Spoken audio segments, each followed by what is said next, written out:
The Obamacare subsidies have officially expired, leaving more than 20 million Americans with steep premium hikes to kick off the new year. President Trump posting on Truth Social, quote, "Republicans, no more money to fat cat insurance companies. The money must go directly to the people to buy their own health care."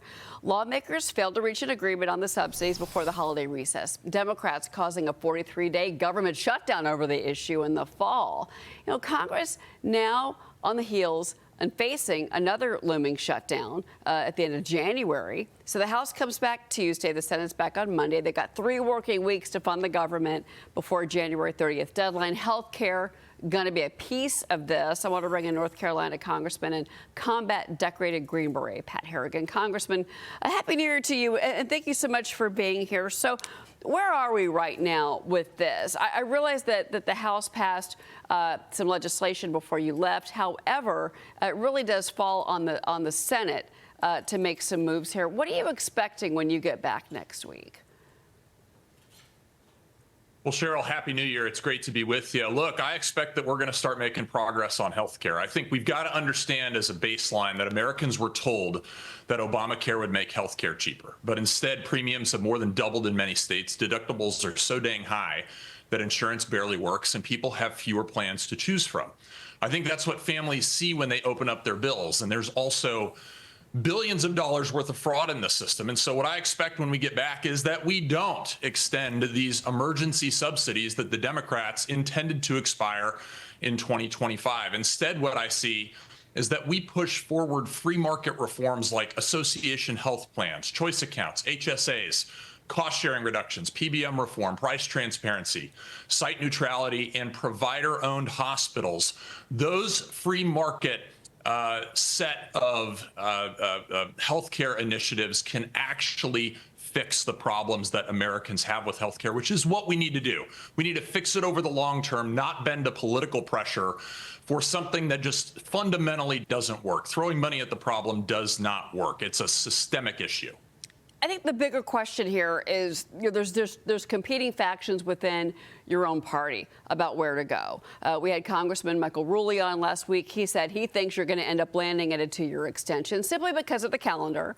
You've only got 3 legislative weeks. Number 2, there's political risk by letting these subsidies expire and seeing these premiums jump up. It gives the Democrats another opening to go after the Republicans in a year when you've got the re-elections coming up.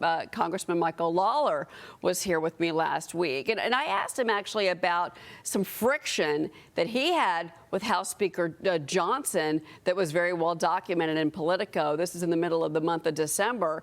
The fact that there is a lot of disagreement within the party and the caucus. Here is Congressman Lawler with me on Wednesday. Watch this. Number one, the Speaker and I have a very good relationship, and the reality of politics and government is you're not going to agree on everything, and sometimes there's going to be strong disagreement. I'm an Irish Italian Catholic from New York. I'm nothing if I'm not blunt. He has a difficult task managing 219 personalities, myself included, and trying to build consensus. Sometimes, as a member, though, you have to take matters into your own hands, and you have to represent your constituents. And that's what I was doing here, forcing a vote. The January 30th deadline is approaching, and Democrats, again, Chuck Schumer, threatening another shutdown. To me, this is dual track. Number one, let's deal with the short-term issue of the expiring tax credit with reforms. That's what I've been pushing from the start. I want reforms on that extension. Number two, we have to get our appropriations work done.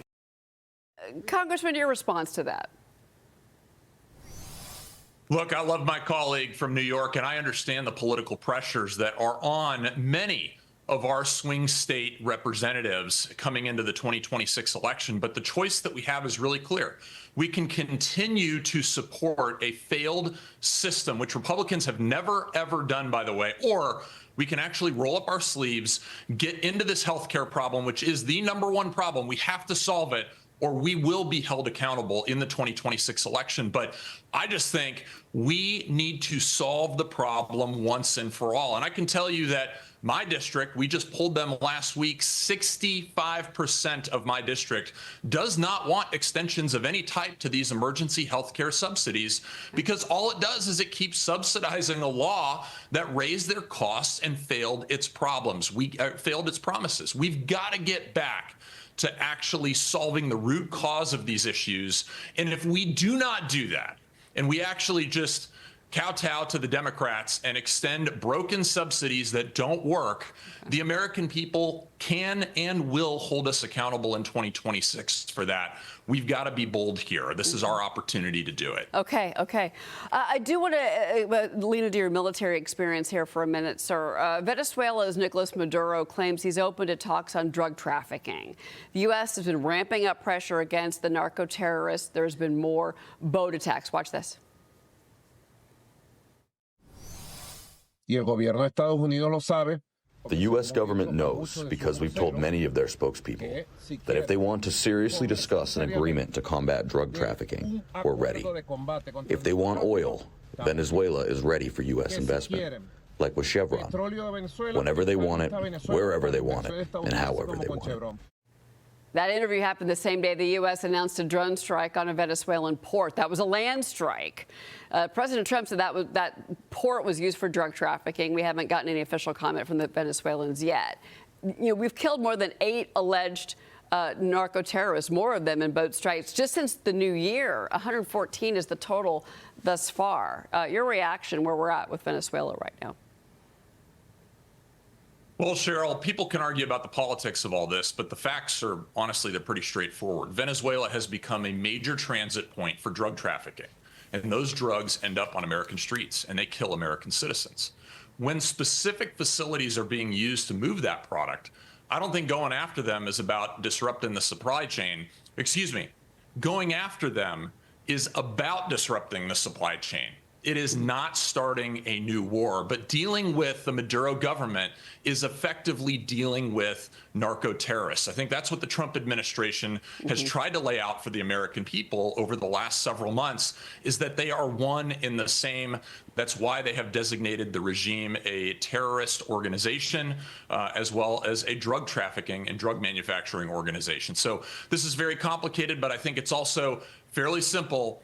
We are protecting American lives here through what the Trump administration is doing, which no other administration has been willing to do in the last 50 years of the war on drugs. They're trying to do something different and trying to get different results. We've got to give them leeway to be able to do that. Congressman Pat Harrigan, thank you for being with us this morning. Really appreciate your time. Happy New Year, sir.